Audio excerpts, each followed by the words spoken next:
அது அவங்க 2 பேருக்குள்ள ஒரு பிரச்சனை, பொண்டாட்டிக்குள்ள பிரச்சனை, வீட்டுக்கு வீடு வாசப்படி. அதை எதுக்கு நீங்கள் தோன்றீங்க? அது வந்து இன்கோர்ட் ப்ரொசீடிங்ஸ். ஒரு வழக்கு போட்டிருக்காங்க, அது கோர்ட்டுக்கு அதை சாத்திக்கிட்டு தான் அதெல்லாம் நடைமுறையில் இருக்கணும். அதுதான் சட்டம் சொல்லுது. இதுவே இந்த அயோக்கியத்தனம் பொது வெளியில் போடுறது பண்ணுறது, அவங்க அடிச்சுக்கிறாங்க, பிடிச்சிக்கிறாங்க, கட்டி பிடிச்சிக்கிறாங்க, இல்லை சித்தியாக வச்சுக்குது. அது என்னப்பா என்ன சக்காலத்தியா அந்த மாதிரி யாரையா வச்சுட்டு போகுது, அவரோட இஷ்டம்ப்பா. உனக்கு எதுக்குப்பா? அங்கே ட்ரம்ப்பு பாரு சின்ன சின்ன குழந்தைகளை ரேப் பண்ணிட்டு வார் பண்ணிட்டு இருக்கான். அவன் மேலையெல்லாம் உனக்கு போகாது கண்ணு. நம்ம ஆளு வர்றான், போராடுறான், வந்துட்டு போட்டுமே. இனிமேல் தான் நடத்தணும் பேச்சுவார்த்தைங்கிறதெல்லாம். அதான் அதுக்காகத்தான் கூட்டம் போட்டிருக்கோம். அது நாங்கள் யார்கிட்டையும் போய் தொங்குற எல்லாம் கிடையாது. என்னை பற்றி மக்களுக்கே தெரியும்.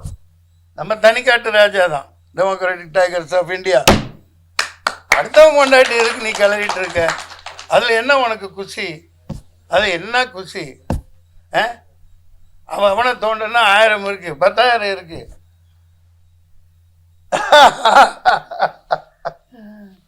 தனித்தையா நாங்கள் போட்டி போடணும்? எங்கள்கிட்ட எங்கே காசு இருக்குது? நீ தருவியா? இல்லை மேலே இருந்து ஏதாவது பொட்டி வருமா? நான் ஏதாவது பேசினா, இப்போ லைவில் கூட போயிட்டுருக்கோம், உடனே சிலருக்கு பெட்டக்ஸ் எரியும், பயங்கரமாக எரியும், உடனே போடுவான் கமெண்ட்டு. இந்த கமெண்ட்டு போடுற கமநாட்டிங்களுக்கு, கபோதிகளுக்கு நான் சொல்லிக்கிறேன், அந்த நாதாரி பிச்சைக்கார பயலுக்கு கமெண்ட்டுக்கெல்லாம் நான் பயப்படுறவன்லாம் கிடையாது. நான் வந்து பழம் தின்னு கொட்டை போட்டு பழம் தின்னுவேன். நான் 1999 நின்னேன். புதிய தமிழகம் சார்பாக 1 லட்சம் ஓட்டு வாங்கினேன். என்னால் தான் திமுக தோத்துச்சு. டிடிவி தினகரன் முத வர்றார், எம்பி ஆகிறார். 2019 நாம் தமிழர் சார்பாக நின்று 56,000 ஓட்டு ஏதோ வாங்கினேன் திண்டுக்கல்ல. அதனால் நாங்கள் இந்த எங்கள் கொள்கைகளுடன் ஒத்து வருபவர்களுடன் அது யாராக இருந்தாலும் சரி நாங்கள் சேர்ந்து போட்டி போடுவோம். எத்தனை தொகுதிகளில் நிற்கிறோங்கிறத நாங்கள் முடிவு பண்ணுவோம். அவர் வரலாம், யாரும் வரலாம், நாங்களும் வரலாம், விஜய் வரலாம். அதில் கணிக்கிறதுக்கெல்லாம் நான் ஒன்றுமே இல்லை. மக்கள் ஓட்டு போட்டால் ஜெயிப்பார். ஏன் அவர் வரக்கூடாதா? வரட்டும். நான் தான் சொல்கிறேனே, விஜய் கட்சி கூட நாங்கள் கூட்டணி அமைப்போம். தார்மீக ஆதரவுனா இந்த படம் வெளிவராதுக்கு ஆதங்கத்தை சொன்னேன். கமலா தியேட்டரில் முதல்ல அவர் வெளிப்படையாக இங்கேயே தான் சொன்னேன். காலை காமிச்சிங்க பாரு, கால் தடம் பதியணும், உழைக்கணும், மக்களாக இருக்கணும்னு சொன்னேன். நான் வந்து ஏதோ ஒன்று நியாயத்தை தான் பேசுகிறேன். இப்போவும் அதான் சொல்கிறேன். இப்போ கஷ்டப்பட்டு உழைக்கிறார், பண்ணுறார், வர்றாங்க, ரசிகர்கள் இருக்காங்க. யூடியூப்லாம் பார்த்தா பயங்கரமாக பேசுகிறாங்க பெண்கள். நாங்கள் ஆதரவு தருவேண்டா. நாங்கள் 1000 அக்கால் இருக்கோம், 1000 தங்கச்சிகள் இருக்கோம். ஏன் பொண்டாட்டியை கூட போகண்டா. உனக்கு என்னடாங்க? உனக்கு என்ன? அவர் வரட்டும்ப்பா. என்னப்பா உனக்கு ஏதாவது போகுதா? நீ அதை அமுக்கிறத விட்டு போட்டு யார் கேள்வி அங்கேருந்து வருதா? கேளு. எதிர்ப்புன்னு இப்போ தம்பி கேட்டார் பார்த்தீங்களா? யார் பின்னாடி யார் எல்லாம் வண்டவாளத்தையும் தூக்கி ஏற்றுவோம், அடித்து தொங்க விடுவோம், கிழிச்சு தொங்க விட்டுருவோம்.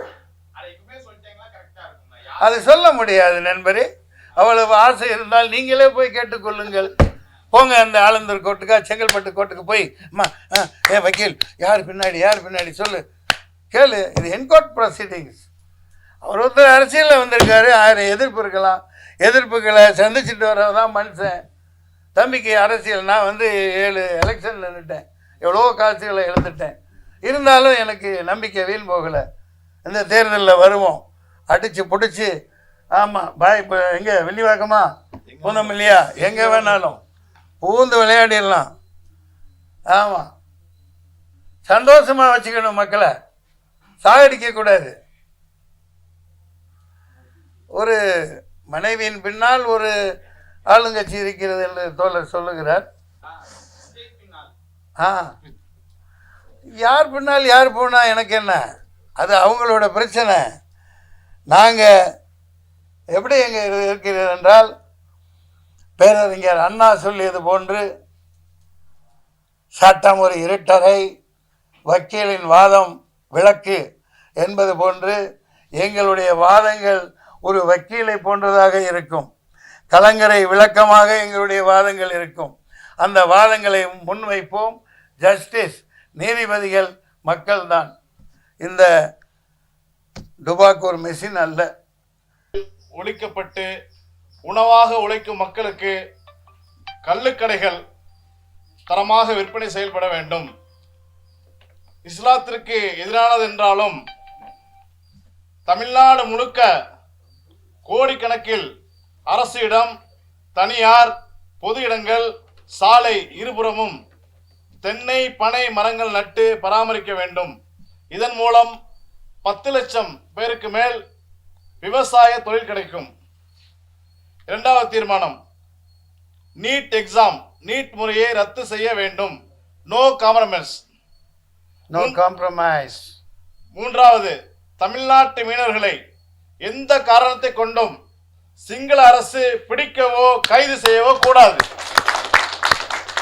நான்காவது தீவு, கச்சத்தீவை மீண்டும் திரும்ப பெற வேண்டும், திரும்ப பெற்றே ஆக வேண்டும். ஐந்தாவது தீர்மானம், இருமொழி கொள்கை அடிப்படையில் தமிழ்நாட்டு பாடநூல் முறையிலே தமிழ்நாடு அரசு கல்விக் கொள்கையை அமைத்திட வேண்டும். ஆறாவது, கனிம கொள்ளையை அனுமதிக்கவே மாட்டோம். ஏழாவது தீர்மானம், கேஸ்ட் சாதி வாரி கணக்கெடுப்பு நடத்தப்பட்டு தமிழ்நாட்டில் அவரவர் விதார்த்தப்படியும் தமிழர்களுக்கு அனைத்து துறையிலும் தனியார் உட்பட அனைத்திலும் முன்னுரிமை வழங்கப்பட வேண்டும். எட்டாவது, டோல்கேட்டே இருக்கக்கூடாது. டோல்கேட் வரி வசித்தல் கூடாது. பஞ்சாப்ல தூக்கிட்டாங்க இப்போ. அது தலைவருடைய பேச சொல்லுவாரு. 9, எங்கள் கொள்கையில் ஒத்து போகிற கட்சிகளுடன் நாங்கள் கூட்டணி வைத்து போட்டியிடுவோம். இந்த தேர்தலை சந்தித்தே ஆவோம். எங்களுடைய ஆதரவு கோடை மலை போன்று நாட்டை குளிர்வித்து ஆதரவு தருகின்ற கட்சியை ஆட்சி கட்டில் அமர வைப்போம். 11வது, தமிழர் நலனுக்காக புறம்பான கட்சிகளை எதிர்த்து எங்களது தாக்குதல் வெகு தூரம் சென்று இலக்குகளை தாக்கி அழிக்கின்ற ஏவுகணை போல் இருக்கும். தமிழர் நலனுக்கு புறம்பான கட்சிகளை எதிர்த்து எங்களது தாக்குதல்கள் வெகு தூரம் சென்று இலக்குகளை தாக்கி அழிக்கிற ஏவுகணைகள் போன்று இருக்கும். நல்லாட்சி அமைய பாடுபடுவோம். தலைவர் நன்றி. மன்சூர் அலிகான் அவர்கள் கொடுப்போம். எல்லாருக்கும் நன்றி ஐயா. இதை எல்லாத்துக்கும் கொடுத்துருப்பான்.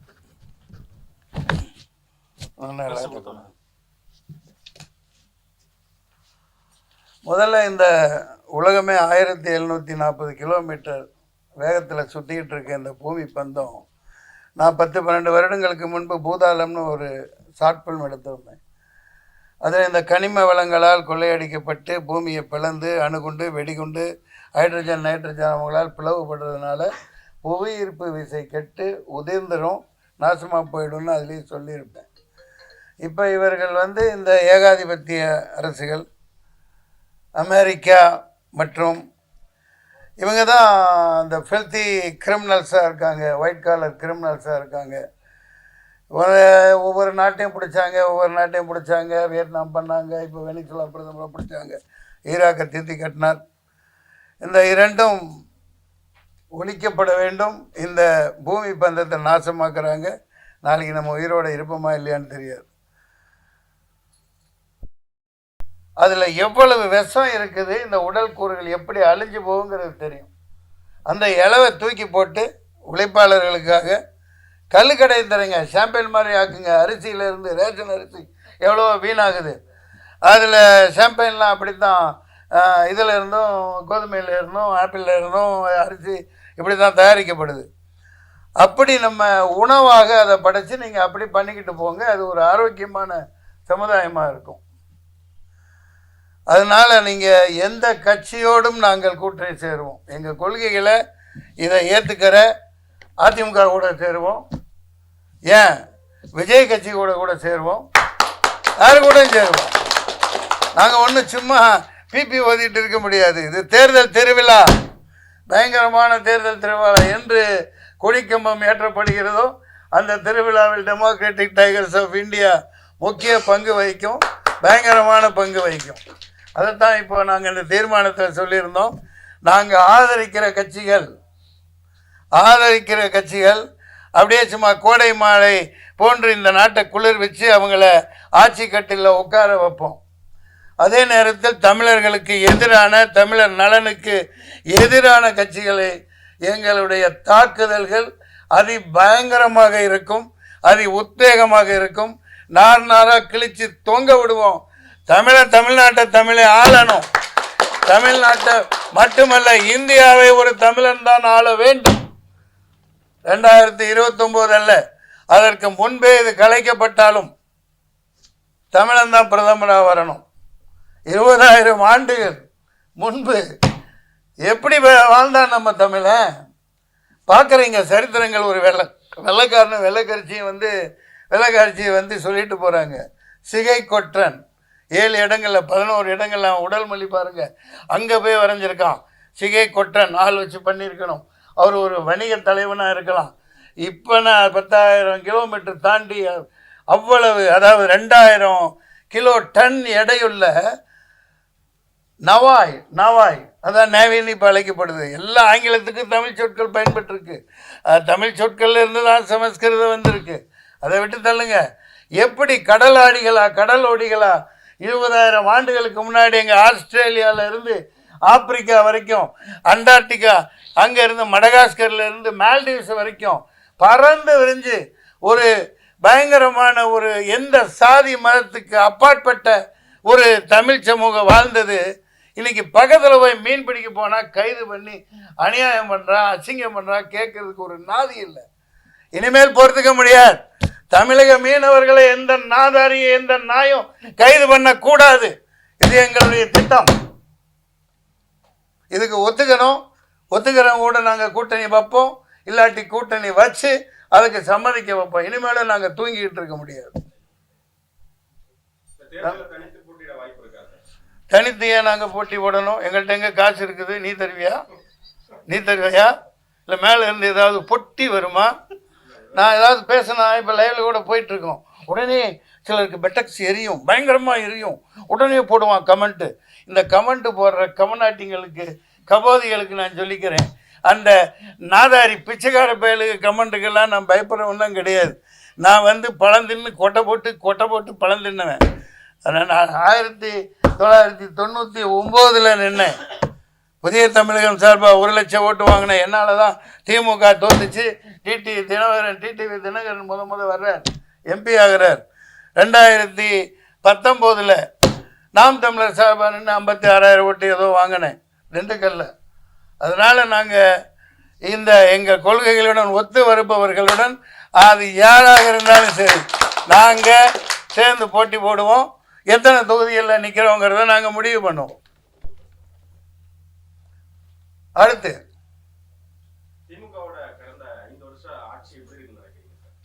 அது எப்படி இருக்கோ அப்படி இருக்கு. மக்கள் பார்ப்பாங்க. அது எப்படி இருக்கோ அப்படி இருக்கு. நான் ஒரு நடிகனாக பொது வெளியில் பாராட்டியிருந்தேன். அதில் எந்த வித இதுவும் இல்லை. இப்போ ஒரு கட்சியின் வரையில் ஒரு இந்திய ஜனநாயக பள்ளிகள் இயக்கத்தின் சார்பாக நாங்கள் இப்போ முக்கிய முடிவுகள் எடுத்திருக்கிறோம். அது யாராக இருந்தாலும் சரி, இதுதான் எங்கள் கொள்கைகள் சொல்லிட்டேன் இல்லையா. இனிமேலும் நாங்கள் இழிச்ச வேணாம் தமிழ்நாடு உட்காந்துக்கிட்டு இருக்கார். எங்கள் பூம்புகார் இடத்துல இன்னும் தோண்டப்படலை, ஆய்வறிக்கை செய்யப்படலை. இன்னும் கீழடி அறிக்கையை கேட்டு வாங்க கொடுக்க துப்பு இல்லாத ஒரு அரசாங்கமாக இருக்குது. தமிழர்களின் எதிர்காலத்தை ஏகப்பட்ட பழைய சரித்திரங்கள் வெளியே வரக்கூடாதுன்னு இருக்குது. வேதகால நாகரிகம்னு போட்டு பொய்யை புனைஞ்சி சரஸ்வதி நாகரிகம்னு இல்லாத ஒன்றை சொல்லிக்கிட்டு ஏமாற்றிட்டு வந்தால் 1924 ஜான் மார்ஷல் சொன்னதுக்கப்புறம் தான், அதுக்கு முந்தையாவே இது இருக்குது. இது தமிழின ஒரு எழுத்து, இது நாகர்கள் தமிழர்கள் உலகெங்கும் பண்ண அந்த அடையாளங்கள் இங்கே இருக்குதுன்னு சொன்னதுக்கப்புறம் பொத்திக்கிட்டான். தமிழ்நாடு அரசு தான், தமிழ்நாடு தான் இப்போ அதை 100வது ஆண்டை 1924 படித்து இப்போ 2024 சென்ற ஆண்டு கொண்டாடிச்சு. ஜான் மார்ஷலுக்கு இங்கே சிலையும் இருக்குது. அதனால் இன்னும் நம்முடைய உரிமைகள் மூடி கிடக்குது கடலுக்குள்ளே. அதை 1000 கோடி செலவழித்து அதிகமான ஆர்காலஜிஸ்ட் தமிழர்களை வச்சு அந்த கண்டுபிடிப்புகளை புனரமைப்பு செய்யணும். தமிழனின் தொன்மையை நிலைநாட்டணும். முதல்ல இந்த கீழடி ஆய்வறிக்கையை உடனடியாக இந்த ஒன்றிய அரசு உடனடியாக டிக்ளேர் பண்ணணும். தராட்டி தூக்கி போட்டு மிதிப்போம். அப்படி ஒரு அரசு தேவையில்லை. நீங்கள் என்ன சொல்கிறீங்க?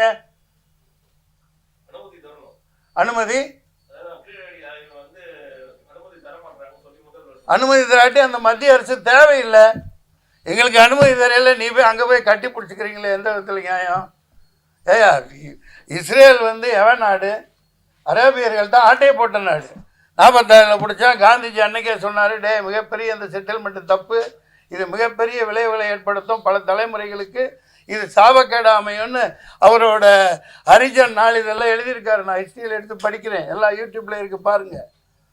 இஸ்ரேலுங்கிறது ஒரு களவாணித்தனமான மொல்லமாரித்தனமான இலுமினாட்டிகள் அரேபியர்கள் நிலத்தில் போய் அந்த வீடியோவில் இன்னும் இருக்குது. கீழே குண்டிக்கு கீழே ஒன்றும் இருக்காது. அப்படியே நிர்வாணமாக கப்பலில் போய் அகதிகளாக போய் நின்று அப்போதைய பாலஸ்தீன அதிபர்கிட்ட கடிதம் கொடுத்து, நாங்கள் உங்களுக்கு எதிராக எதுவுமே செய்ய மாட்டோம், ஒரு ஓரமாக இடம் கொடுங்கன்னு பிச்சை எடுத்து வாழ்ந்தவன் இன்றைக்கி அந்த மக்களை எவ்வளோ பாடாப்படுத்துகிறாங்க. நீங்கள் நான் மன்சூர் அலிகான் இல்லை, பொதுவாகவே பாருங்கள். யாசர் ராவத் போராடி செத்து போயிட்டார். இந்த நிமிஷம் வரைக்கும் உள்ளே நீங்கள் கேமரா எடுத்துகிட்டு அங்கே போக முடியுமா? பாலஸ்தீனத்துக்குள்ளே போகவே முடியாது, வியாபாரம் பண்ண முடியாது. கன் பாயிண்டில் அப்படியே அதுதான் அவன் காஷ்மீரில் கடைப்பிடிக்கிறான். 10 அடிக்கு ஒருக்கா வச்சுக்கிட்டு இருக்கான். சுதந்திரமாக நடமாட முடியல, சோறு சாப்பிட முடியல, உணவு அவ்வளோ 80,000 1 லட்சம் குழந்தைகளையும் பெண்களையும் வயதுகளையும் இந்த இஸ்ரேல் பொசுக்கணும். அதுக்கு இரங்கல் கூட்டம் போடாத நம்ம பிரதம மந்திரி அவரை கட்டி பிடிச்சிக்கிட்டு ஃபாதர்லேண்ட் அப்படிங்கிறார். ஃபாதர்லேண்டுன்னா என்ன அர்த்தம்னு அவருக்கு தெரியல. அரேபியாக்காரன் தான் அவருக்கு அப்பனா. களவாணித்தனம் பண்ணிக்கிட்டு நாட்டை பிடிச்சிட்டு இருக்கான் இஸ்ரேல். இந்த 2 நாடுனால இன்றைக்கி நாடு சமூக நாசமாயிட்டிருக்கு. ஒரு எப்ஸ்டீன் ஃபைலில் மாட்டிக்கிட்ட ஒரு பாலியல் குற்றவாளி, சின்ன குழந்தைகள், அவர் சின்ன வயசில் ட்ரம்ப் போட்டால் வருது, யூடியூப்பில் தான் பார்க்குறேன், கை நீட்டுறாரு. பல குழந்தைகள் நிற்க விட்டுருக்கப்பட்டிருக்காங்க. பாலியல் குற்றவாளி, குழந்தைகளை ரேப் பண்ண ஒருத்தன் அங்கே உட்காந்துக்கிட்டு ட்ரம்ப்புங்கிற ஒரு ஆள் அதிபதியாக அமெரிக்காவுக்கு இருந்துகிட்ருக்கான். அதை மூடி மறைச்சி இப்போ இந்த 4 நாளில் பல ரகசிய டீலிங்கள் போயிட்டே இருக்குது. திசை திருப்பி விட்டுட்டான் ஒரு பக்கம். அப்படி ஒரு குற்றவாளி இந்த மாதிரி ஒரு போரை திணிச்சு மக்களை படுகொலை செய்கிறது எந்த விதத்துக்கு நியாயம்னு தெரியல. அதனால நீங்கள் கேட்ட கேள்விக்கு அதுதான் பதில். விஜயோட வருகை எப்படி பாக்குறீங்க? அரசியலோட வருகை, அவர் வந்ததால ஓட்டு பிரியும் நினைக்கிறீங்க? அவர் வரலாம், யாரும் வரலாம், நாங்களும் வரலாம், விஜய் வரலாம். அதில் கணிக்கிறதுக்கெல்லாம் நான் ஒன்றுமே இல்லை. மக்கள் ஓட்டு போட்டால் ஜெயிப்பார். ஏன் அவர் வரக்கூடாதா? வரட்டும். நான் தான் சொல்கிறேனே, விஜய் கட்சி கூட நாங்கள் கூட்டணி அமைப்போம். தார்மீக ஆதரவுனா இந்த படம் வெளிவராதுக்கு ஆதங்கத்தை சொன்னேன் கமலா தியேட்டரில்.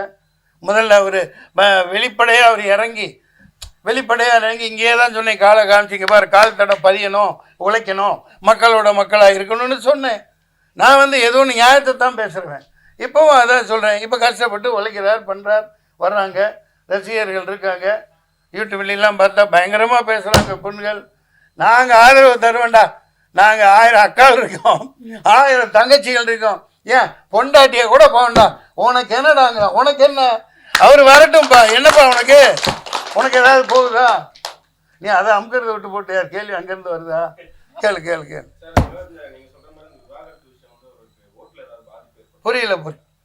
புரியல. அது அவங்க 2 பேருக்குள்ள ஒரு பிரச்சனை, பொண்டாட்டி பிள்ளை பிரச்சனை, வீட்டுக்கு வீடு வாசப்படி. அதை எதுக்கு நீங்கள் தோன்றீங்க? அது இன்கோர்ட் ப்ரொசீடிங்ஸ், ஒரு வழக்கு போட்டிருக்காங்க. அது கோர்ட்டுக்கு அதை சாத்திக்கிட்டு தான் அதெல்லாம் நடைமுறையில் இருக்கணும். அதுதான் சட்டம் சொல்லுது. இதுவே இந்த அயோக்கியத்தனை பொது வெளியில் போடுறது பண்ணுறது, அவங்க அடிச்சுக்கிறாங்க, பிடிச்சிக்கிறாங்க, கட்டி பிடிச்சிக்கிறாங்க, இல்லை சித்தியாக வச்சுக்குது. அது என்னப்பா, ஏன்னா சக்காலத்தியா அந்த மாதிரி யாரையா வச்சுட்டு போகுது, அவரோட இஷ்டம்ப்பா. உனக்கு எதுக்குப்பா? அங்கே ட்ரம்ப்பு பாரு சின்ன குழந்தைகளை ரேப் பண்ணிட்டு வார் பண்ணிட்டு இருக்கான். அவன் மேலையெல்லாம் உனக்கு போகாது கண்ணு. நம்ம ஆளு வர்றான், போராடுறான், வந்துட்டு போட்டுமே. இனிமேல் தான் நடத்தணும் பேச்சுவார்த்தைங்கிறதெல்லாம். அதான் அதுக்காகத்தான் கூட்டம் போட்டிருக்கோம். அது நாங்கள் யார்கிட்டையும் போய் தொங்குற எல்லாம் கிடையாது. என்னை பற்றி மக்களுக்கே தெரியும். நம்ம தனிக்காட்டு ராஜா தான், டெமோக்ராட்டிக் டைகர்ஸ் ஆஃப் இந்தியா. அடுத்தவங்க கொண்டாட்டி இருக்கு, நீ கிளறிட்டு இருக்க. அதில் என்ன உனக்கு குஷி? அது என்ன குஷி? அவனை தோண்டுன்னா 1000 இருக்கு, 10,000 இருக்கு.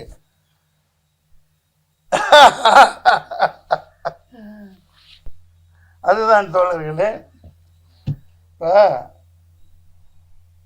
இந்த பூமி பந்தை ரொம்ப கொடூரப்படுத்துகிறாங்க. உண்மையில் இப்படி நம்மளாம் இப்போ சந்தோஷமாக இருக்கோம். எவ்வளோ பெரிய அணுகுண்டுங்க வெடிகுண்டுகளுங்க வெடிக்கிறான், கடலுக்குள்ளே புழக்கிறான். இதை வந்து ஒரு டாக்டர் ஒரு உயிரை காப்பாற்ற ஒரு கண்ணில் சின்ன தூசி விழுந்துட்டு தான் நம்ம என்ன பாடுபடுறோம். ஒரு டாக்டர் ஆப்ரேஷன் பண்ணி உயிரை காப்பாற்றுறதுக்கு 20 மணி நேரம் 28 மணி நேரம்லாம் 10 டாக்டர்கள் சேர்ந்து ஒரு உயிரை காப்பாற்ற போராடுறாங்க ஆக்சிடெண்ட்டில் தப்பிக்கிறவனு. இந்த மனித பிணங்கள், காட்டு மிராண்டிகள், இந்த நேத்தன்யாகுங்கிற ஒரு சனியை முடித்த நாதாரி ஒரு ப்ரூட்டல் கில்லர், அவனெல்லாம் இந்த நேரம் சாகடிக்கப்பட்டிருக்கணும். நான் வந்து ஒரு கிறிஸ்டியன் முஸ்லீம் என்று இந்த இதுலேயே பேசலை. மனித இனத்திற்கு எதிரான பிணந்தின்னின் நாதாரிகள் இந்த 2 பேரும். வெளிப்படையாக நான் குற்றம் சுமத்துகிறேன். இந்திய அரசு இஸ்ரேல் ஆதரவே கொடுக்கக்கூடாது, பேச்சுக்கே இடமில்லை. அது நம்மளது இந்தியாவின் பாரம்பரியமே இல்லை. ஆதிகாலம் தொட்டு இஸ்ரேல் என்பது எதிரி நாடு, தவறாக உருவாக்கப்பட்ட நாடு. அதை மோடி அவர்கள் போய் பிரதமராக எல்லாமே நாங்கள் உங்கள் பக்கம்னு சொன்னால் அது 1ஆம் நம்பர் அயோக்கியத்தனம். மக்கள் எல்லாருக்கும் தெரியும்.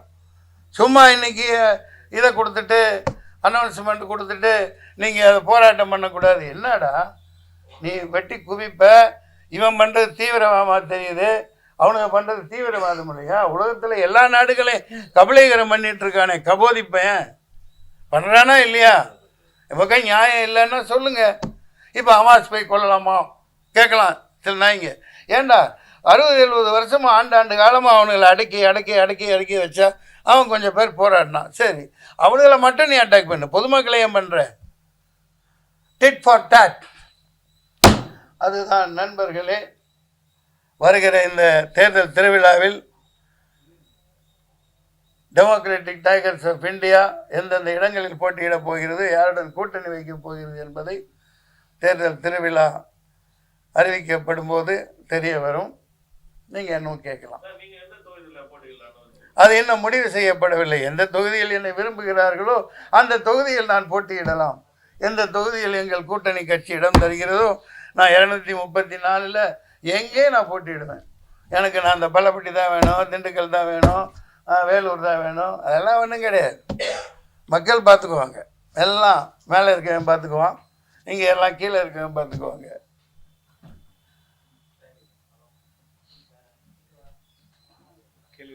நீங்கள் எதுவும் தைரியமாக கேட்கலாம். நான்லாம் ஒன்றும் நீங்கள் என்ன வேணாலும் கேவலமாக என்ன கேட்கலாம்.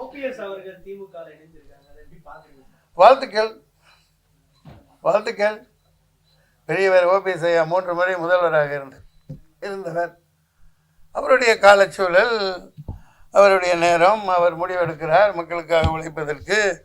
அவர் அதிலே சேர்ந்து வேலை செய்து மந்திரியாகவோ ஏதாகவோ ஆகுவார்.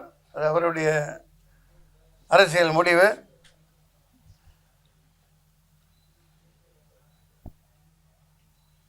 தேர்தல் கமிஷன் நியாயமா இல்லை, எல்லாமே அவர்கள் கையில் இருக்கிறது. அதான் எங்கள் ஸ்டாண்டு.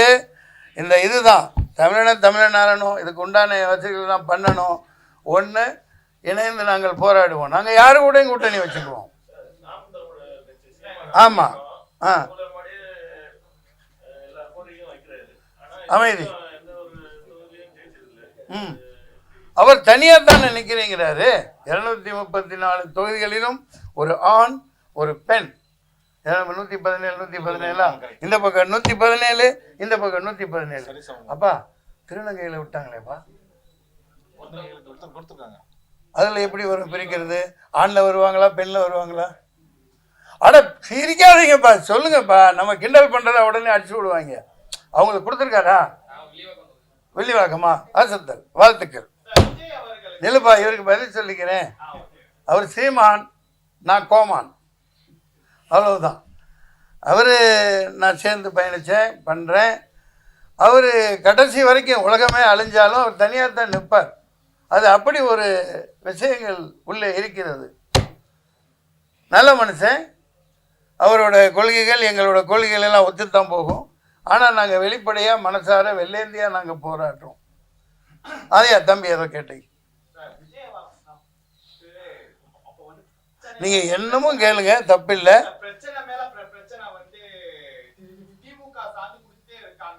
திமுக கொடுக்குதா? எப்படி? இல்லை இல்லை, யார் சொல்கிறா? யாராவது போடுவாங்கப்பா. சரி, சில சகுனிகள் வந்து இப்போ ஏஆர் ரஹ்மானு கூட திடீர்னு அவர் மனைவி மேலே அட்டாக் பண்ணுச்சு இல்லையா? அந்த மாதிரி இது அவர் மறுபடியும் நீங்கள் கேட்குறது, இதெல்லாம் ஒரு கட்சி பின்னாடி இருந்து இயக்குதுன்னா அது நான் ஒன்றும் சொல்கிறதுக்கு இல்லை. அதான் எங்களுடைய கைகள் இப்போது மூடி இருக்கின்றன. எங்களுடைய இந்திய ஜனநாயக புலிகளின் கைகள் மூடி இருக்கின்றன. இதை தேர்தல் திருவிழாவின் போது எங்கள் சார்பாக நாங்கள் இதை திறக்கும் பொழுது இதில் மலர்களும் இருக்கலாம், எரிகுண்டுகளும் இருக்கலாம். அப்போ நாங்கள் பிடிச்சி லெஃப்ட் அண்ட் ரைட்டு வாங்குவோம். இதை இப்போது பேச முடியாது. அது நாங்கள் முடிவு செய்வோம். யார் எங்களுக்கு ஆதரவு கொடுக்குறாங்க, நிற்க வைக்கிறாங்க, அவர்கள் தமிழ் இனத்திற்காக, தமிழ் சார்புக்காக, தமிழின முன்னேற்றத்திற்காக, தமிழ்நாட்டின் முன்னேற்றத்திற்காக பாடுபடுபவர்களுடன் சேர்ந்து போராடுவோம். அது பிஜேபியாக இருந்தாலும் சரி, ஐ டோன்ட் கேர். எங்களுக்கு இத்தனை தொகுதி வேணும். இந்த இதை நீங்கள் மதவாதம் பண்ணக்கூடாது. அடிப்படை மதவாதத்தை நாங்கள் எதிர்க்கிறோம். அடிப்படை மதவாதம் எந்த இதுக்கும் உதவாது. இந்தியாவில் அதெல்லாம் கற்பனை கூட பண்ணி பார்க்க முடியாது. அதனால் ஆதரவு இவர்களுக்கு, எதிர்ப்புன்னு இப்போ தம்பி கேட்டார் பார்த்தீங்களா? யார் பின்னாடி யார், யார் பின்னாடி யார், எல்லா வண்டவாளத்தையும் தூக்கி ஏற்றுவோம், அடித்து தொங்க விடுவோம், கிழிச்சு தொங்க விட்டுருவோம். அது சொல்ல முடியாது நண்பரே. அவ்வளவு ஆசை இருந்தால் நீங்களே போய் கேட்டுக்கொள்ளுங்கள். போங்க அந்த ஆலந்தூர் கோர்ட்டுக்கா செங்கல்பட்டு கோர்ட்டுக்கு போய், அம்மா வக்கீல் யார் பின்னாடி யார் பின்னாடி சொல்லு, கேளு. இது என்கோர்ட் ப்ரொசீடிங்ஸ். அவர் ஒருத்தர் அரசியலில் வந்திருக்காரு. 1000 எதிர்ப்பு இருக்கலாம். எதிர்ப்புகளை சந்திச்சுட்டு வரதான் மனுஷன். தம்பிக்கு அரசியல், நான் வந்து 7 எலெக்ஷன் நின்றுட்டேன், எவ்வளோ காட்சிகளை இழந்துட்டேன். இருந்தாலும் எனக்கு நம்பிக்கை வீண் போகலை. இந்த தேர்தலில் வருவோம், அடித்து பிடிச்சி. ஆமாம் பாய், இப்போ எங்கே வெள்ளிவாக்கமா பூந்தம் இல்லையா, எங்கே வேணாலும் பூந்து விளையாடிடலாம். ஆமாம், சந்தோஷமாக வச்சுக்கணும் மக்களை, சாகடிக்கக்கூடாது. ஒரு மனைவியின் பின்னால் ஒரு ஆளுங்கட்சி இருக்கிறது என்று தோழர் சொல்லுகிறார். யார் பின்னால் யார் போனால் எனக்கு என்ன, அது அவங்களோட பிரச்சனை. நாங்கள் எப்படி எங்கே இருக்கிறது என்றால், பேரறிஞர் அண்ணா சொல்லியது போன்று சட்டம் ஒரு இருட்டறை, வக்கீலின் வாதம் விளக்கு என்பது போன்று எங்களுடைய வாதங்கள் ஒரு வக்கீலை போன்றதாக இருக்கும். கலங்கரை விளக்கமாக எங்களுடைய வாதங்கள் இருக்கும். அந்த வாதங்களை முன்வைப்போம். ஜஸ்டிஸ், நீதிபதிகள் மக்கள்தான். இந்த டுபாக்கூர் மெஷின் அல்ல. இவ்வளவு கேஸை நீங்கள் கேட்குறீங்க, விஜய் மேலாவது இருக்கு, இந்த வேலை இது கேஸுக்கிறீங்க. ஆனால் நான் 2019 டெல்லி வரைக்கும் போனேன், இந்த இவிஎம்மை ஒழிக்கணும்னு போராடினேன். நானே பார்ட்டியின் பர்சன். தூக்கி போட்டாங்க, கோண்டாங்க. அங்கே பார்த்தா ஆயிரக்கணக்கான கேஸ் பெண்டிங்கில் இருக்குது. ஜொமேட்டோவா எடுத்துக்க மாட்டாங்களா? இதெல்லாம் நீதிபதிகள் எல்லாம் வாங்கப்பட்டாங்க, அவங்களோட பாக்கெட்டில் இருக்காங்க. 2010 பிரசாந்த் பூஷனா வெளியே வந்து சொன்னார், அவங்க 4 ஜட்ஜிகளை கொண்டாந்து அவங்க வசதிக்கு நியமிக்கிறாங்க, அதன்படி தீர்ப்பு வாங்கிக்கிறாங்க. அது கரப்ட் தானே? எல்லாமே கரப்டாகி கிடக்கு. அதெல்லாம் மாற்றணும்னா உண்மையான ஒரு ஆட்சிகள் மலர வேண்டும். ஒரு வெங்காய நிலையம் இல்லை, ஒரு வெள்ளை பூண்டு நிலையம் இல்லை. தூக்கி போட்டு உள்ளே போட்டு மிதின்னு மிதிக்கணும். அதுக்காகத்தான் நான் குரல் கொடுக்குறேன். பார்த்துக்கலாம். இவங்க எல்லாத்தையும் ஏறி மிதித்து தேர்தலில் ஒன்றா லோலோன்னு அலையிறாங்க. சரி பார்ப்போம். நாங்களும் இப்படி அலைஞ்சு தான் ஆகணும், வேறு வழி இல்லை. இவங்கள தூக்கி போடணும். ஏப்பா, அவர் வந்து கொலை பண்ணாலும் தப்பு இல்லை, அவர் யாரை வேணாலும் என்ன வேணாலும் பண்ணால். ஞானேஷ்குமார்னு சட்டத்தை 2021 திருத்தி வச்சுக்கிட்டாங்க 23. இது எவ்வளோ பெரிய அயோக்கியத்தனம், முள்ள மாதிரித்தனம். ஊடகங்கள் எல்லாம் இங்கே இருக்கிறதும் இருக்கலாம். நீங்கள் பாவம் செய்து சேகரிக்க வந்தவர்கள் எல்லாமே ஊடகங்கள் 95% விலை போயிருச்சு. நடுவண் அரசு, ஒன்றிய அரசுக்கு விலை போயிருக்குது. உண்மையான ஊடகங்கள் காட்ட மாட்டேங்குது. இப்போ அங்கே போட்டு அடிச்சுக்கிட்டு இருக்கானா. எனக்கு அங்கேருந்து வீடியோ காலில் காட்டுறாங்க, குவைத்தில் இருந்து, துபாயில் இருந்து, ஷார்ஜாவில் இருந்து. இத்தனை எண்ணெய் கப்பல்களை அடித்து நொறுக்கிட்டாங்க, இத்தனை சுத்திகரிப்பு நிலையங்களை அடித்து தண்ணி கொய்துக்குள்ளெல்லாம் தண்ணி வந்து உள்ளே மிதந்துக்கிட்டு இருக்கு அப்படின்னு உண்மையான செய்திகளை இங்கே போட மாட்டேங்கிறாங்க. சாவட்டம், தப்பு பண்ண இது மனித இனத்தை அழிச்சுக்கிட்டு இருக்காங்க.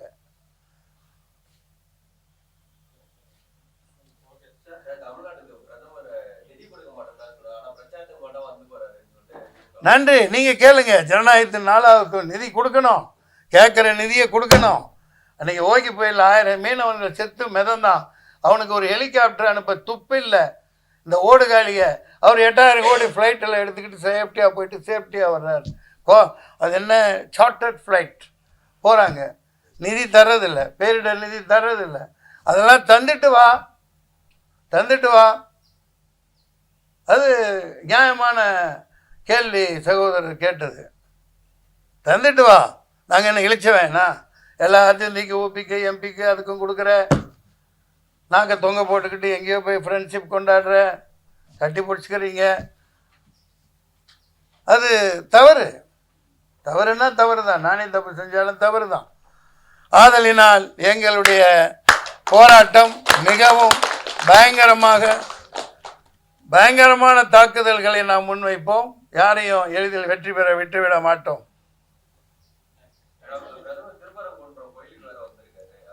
ஏப்பா, அவர் ஒரு இந்து, மிகப்பெரிய பக்தர். ஒன்றும் எப்படிப்பட்ட பக்திமான் அவர் தெரியுமா?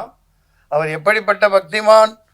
10,000 முஸ்லீம் 20,000 முஸ்லீம்களை குஜராத்திலே கொன்று குவித்து ஒரு சின்ன சண்டையை வச்சுட்டு வந்து அவன் நார்த் இந்தியாக்காரன் எங்கே போனாலும் ஒரு போகியில் அந்த ட்ரெயினில் ஒரு 6 கேஸ் ஸ்டவ் வச்சு சமைச்சிக்கிட்டு வர்றான்.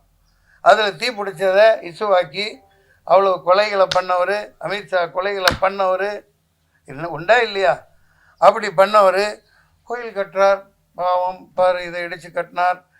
ஆமாம், இங்கேயும் போனாலும் தொப்புன்னு விழுந்து கும்பிடுவார். அவர் திருச்செந்தூர் முருகன் மீது அதிக பக்தி உள்ளவர். அதனால் சாஷ்டாங்கமாக விழுந்து கும்பிடுகிறார். ஆனால் அது ஒரு எல்லைக்கல்.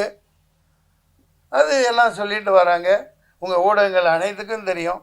அந்த மாதிரி அரசியல் பண்ணுறதுக்கெல்லாம் நாங்கள் விடமாட்டோம். அந்த கட்சியிலேயே நாளைக்கு ஆதரவு கொடுத்தாலும் சரி, அதெல்லாம் வேறு இருக்கப்படும். தமிழர்கள் முட்டாள்கள் அல்ல.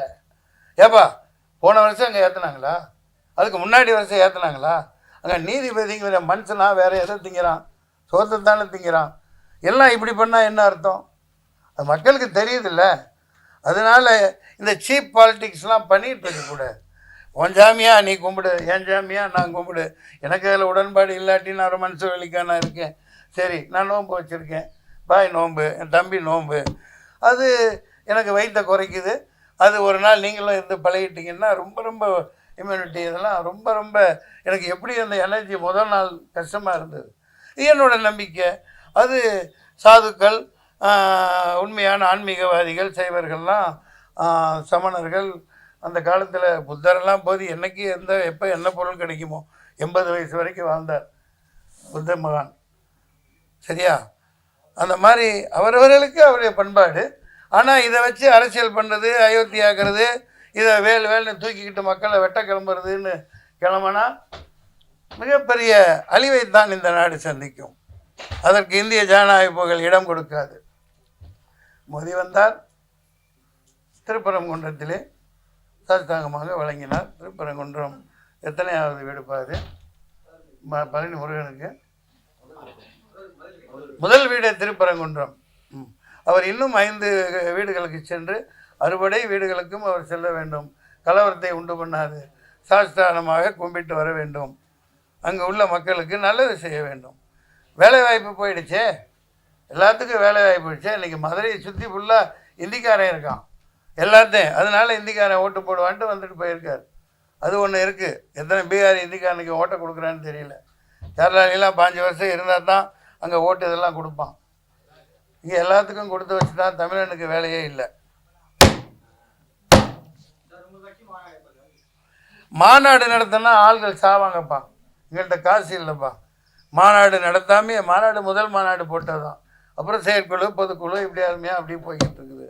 ஆமாம். நன்றி, வணக்கம். சந்திப்போம், தேர்தலில் சந்திப்போம். வெற்றி நமதே.